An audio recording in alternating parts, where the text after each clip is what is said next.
Oh, hi. Welcome back to the Biotopes. If you hear that noise, that's because our sump here on this particular rack is running low. You know what that means? That means the overflows are getting clogged. So stay tuned. I'll show you what we do to change that and just a normal day in the fish room. Thanks for stopping by. Hey everybody, again, welcome back to the Biotopes. Just a day in the fish room. Today's a day off, so I'll be doing a little bit more than normal maintenance. First thing I noticed when I came into the room is a loud noise, and that means usually that one of our sumps is running low. So you can see here that black line, that's usually the maximum, or just about the general area we want the water, and it's quite a bit below that. So when that happens, that usually means that one of the overflows in the 75s above are clogged. And of course, as we look, we notice on this one, it's kind of, the water level is reaching those braces. So I do need to change that overflow. We've got some hornwort I just got for this tank. I'm trying some different plants. These Central American cichlids, the rainbow cichlids, the Nicaraguan cichlid, really can be rough on plants. I've tried Kambamba, which some of it's still barely hanging on. I've tried small val.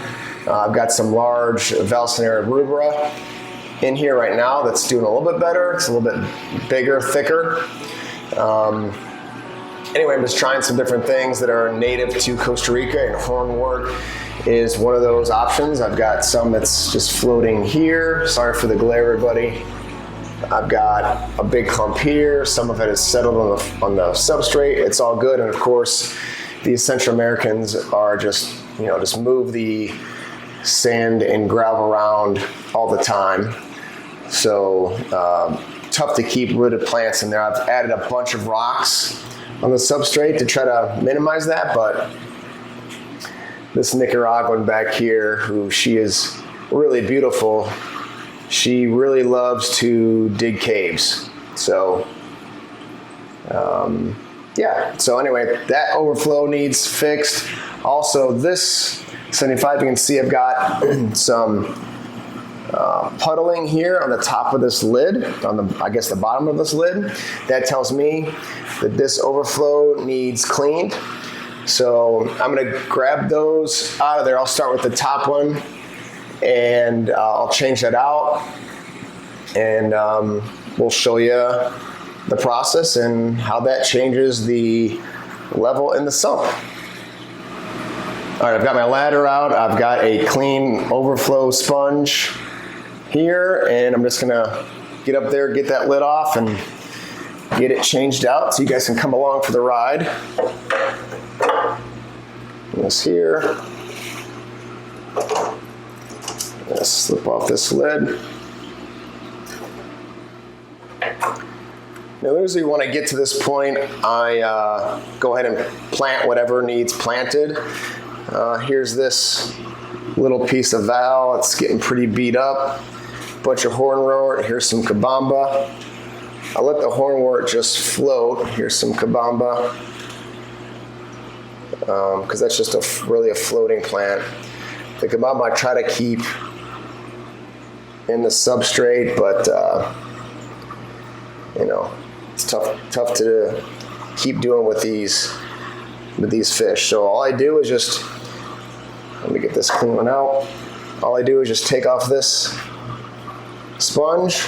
I kind of let it overflow a little bit and lower the level down that barbed elbow. And then I'll take our new sponge.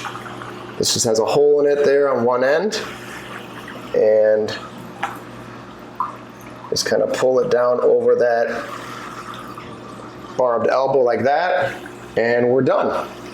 I'm going to get some tweezers and get this planted back in there. And then we'll be done with this tank.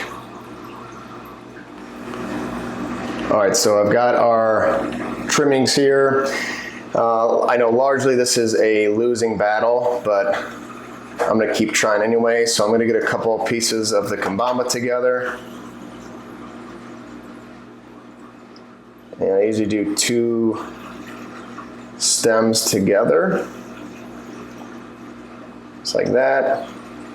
Take my forceps and I'll just hold that together there. See if I can do this on camera with one hand.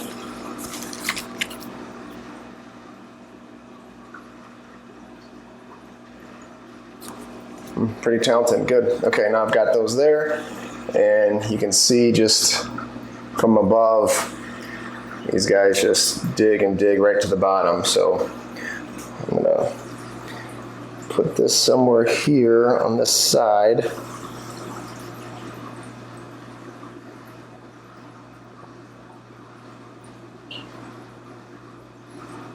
I'm gonna pile that down a little bit. Take this valve next. Again, I'll find this floating in no time, I'm sure, but it's fun to keep trying.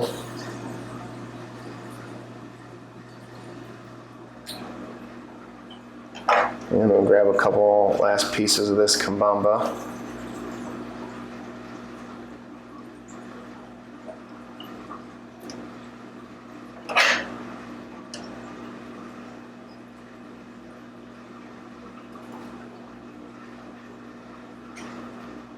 Oops, I dropped one.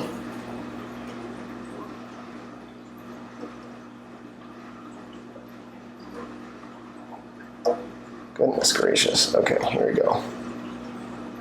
Oh.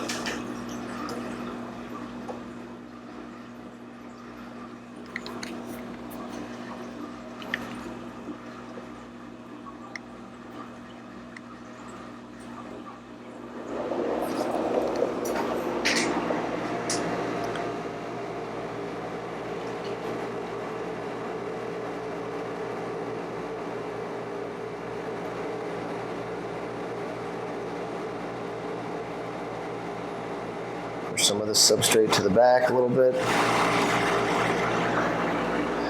Okay. Done with that one. Put this lid back on.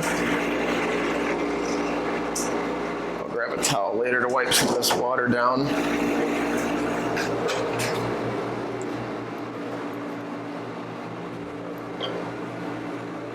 And now we'll notice on the sump that water level is closer to that line, and it's not up to that brace at all any longer.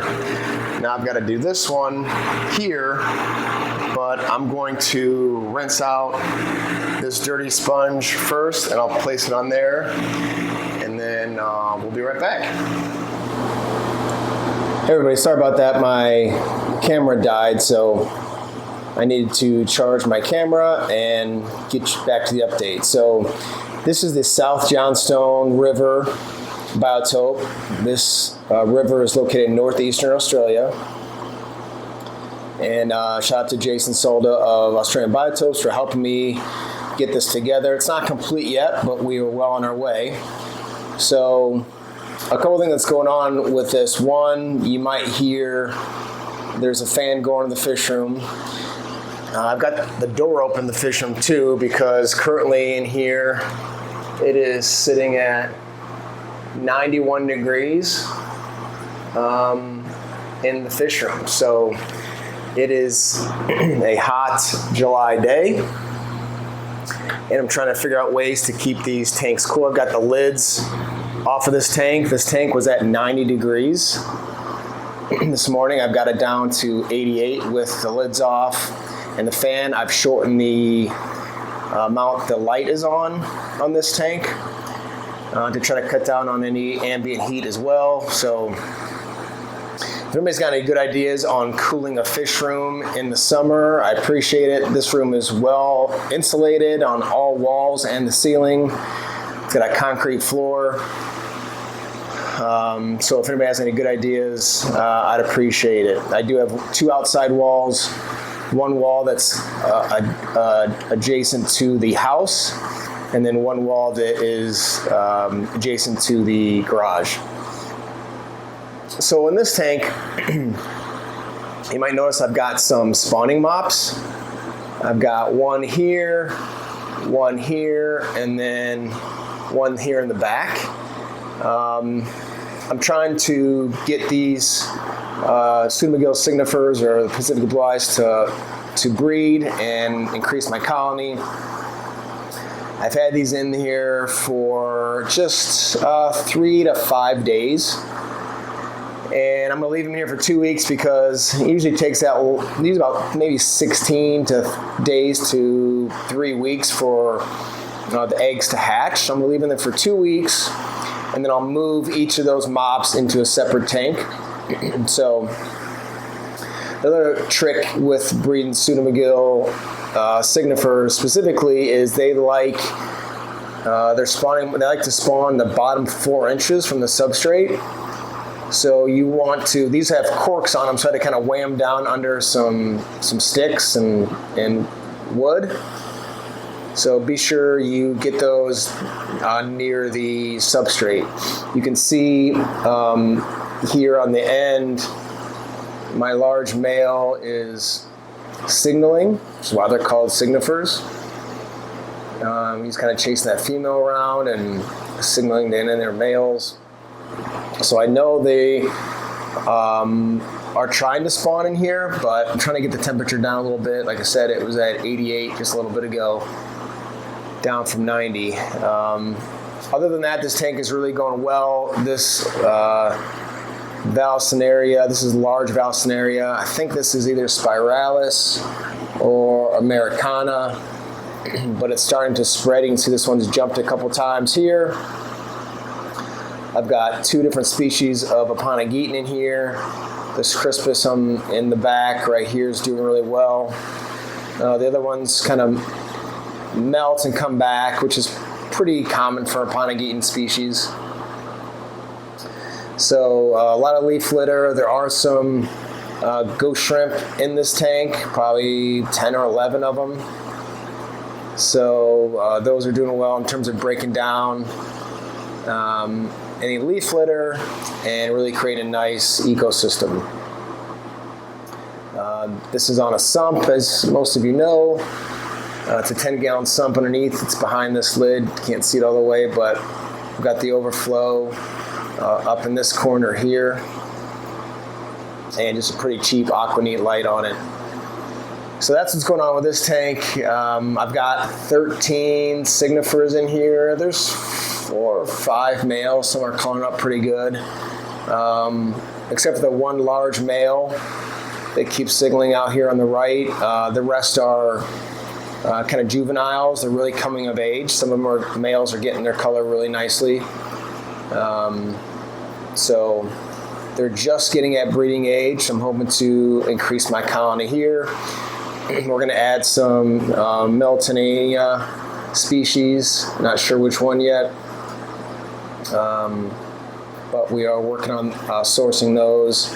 And we've got a pretty good battle here going on through a couple males on the right here. If we can see if we can catch them. Sorry, it's not in great focus. It's trying to focus on this wood.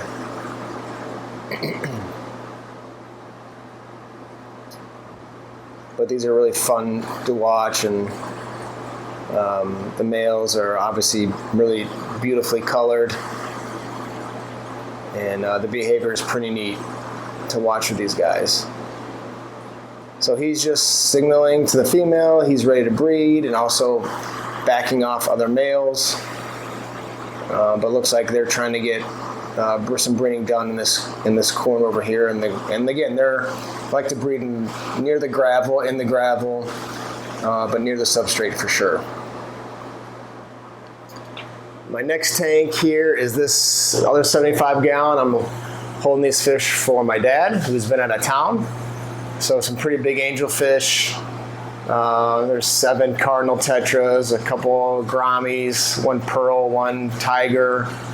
A pretty good size, kind of albino colored common pleco. So those are just kind of being held there for now. And again, that is also on a sump. This is probably about 15-gallon acrylic sump. So again, trying to keep that tank cool as well. This one gets kind of hot. I think it's got a Haiger light on it, so those can get hot. I've shortened the duration of this light and backed the intensity off a little bit. So I'm hoping that helps over time. Let me move around here. This is my colony of electric blue crayfish. This is a 10-gallon tank. I've got one male who's behind that rock on the left. You can see there's a bunch of juveniles in here. The female has died, but they bred. I had two. They bred in here, and I've turned a bunch of these in for bat points to my local fish club. And I've got one more in another tank you'll see here in a second, but yeah, just hold on to these. Just kind of cool. You can feed them pretty much any fish food. I've got some Amazon frogbit in there. Sometimes they'll pick at snails or any kind of dying plants as well. So doing well, looking to kind of get those out to the fish club, or if anybody's looking for any young electric blue crayfish, let me know. Here is a 20-gallon with one of the electric blue crayfish here. He's kind of growing out in this tank by himself. He's only probably an inch and a half or so. But this tank's getting ready for those signifers. I'm going to put one of the mops in this tank, a bunch of val in here, and this is a rare Amazon sword. I've talked about this in previous videos. Let me see if I can find the name of it. Sorry, this is it. Echinodorus iguazu, 2009. Got that at one of the local auctions. So this is kind of on that crayfish, some snails, this cool Amazon sword plant, and some bunch of val waiting for the signifers. This is my breeding pair of angelfish. The male on the right's in German blue blusher, kind of a veil tail, and then I've got a female black angelfish. Got some green water going in here right now, a bunch of some val and Amazon frogbit. They will lay eggs. We've gotten them to wigglers in the past. I need to put like a slate or something like that, a rock angled in there. They don't have much. They laid on the wall beside the aquarium a lot. But I like to get those bred and moved on. This tank here, another 20 gallon. This is a little bit cloudy. Did a huge water change last week. Did help it with it, but I've got a breeding pair of bushy nose in here. The male's an albino, and the female is a chocolate. And then I've got some baby, I would call them, the albino's kind of back there on that wood. I would call these kind of a half blue delta guppy, but a bunch of Java fern in here. You can kind of see some of the babies kind of swimming around. The parents have died,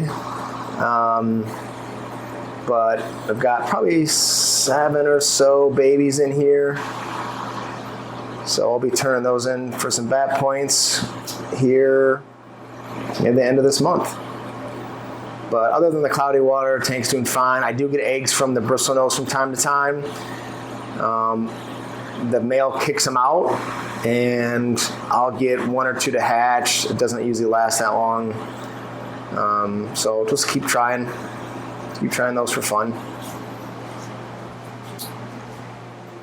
This is another tank I've got prepped and ready for the signifers.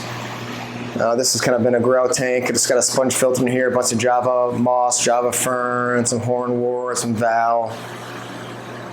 Just a clump of plants, no real substrate. So just keeping that tank going. This tank down here, I've got 5 diamond tetras and 1 baby rainbow cichlid. here at Tilapia multispinosa that I have, bred from my colony. So again, if anybody's looking for a young, unsexed rainbow cichlid, let me know. I don't see him right now. Oh, there he is. He's right up here at the top under this valve. So a really cool fish, get kind of yellow and some blue on the fins. Really neat, peaceful Central American cichlid. Only get about 4 or 5 inches. And then finally in this tank here, again, sorry for the reflection, but this is another 20 gallon. Again, just kind of waiting for the signifers. I just got some Java moss and some Valen here. You can see my E-Series heater is blinking hot back there. All these tanks are running 87 to 88 right now. So again, looking for a way to get this room cooled off. So if anybody's got any tips, I would really appreciate it. Let's check since the door's been open. Where's our temp now? Yeah, we're at 91. So, yeah, love to get your thoughts on what we can do here. Any kind of options, any kind of ideas you might have, I would really appreciate it. All right, everybody, thanks so much for checking back in here at the Biotopes. Really appreciate your support. We're getting close to 250 subscribers. I think we're at 226 as of today, July 6th. So please hit that subscribe, share with your friends. If you like Biotope aquariums or hobbyist fish rooms, share it, give it a like, and please be sure to stop in next time. Thanks so much, and we'll see you guys in the next video.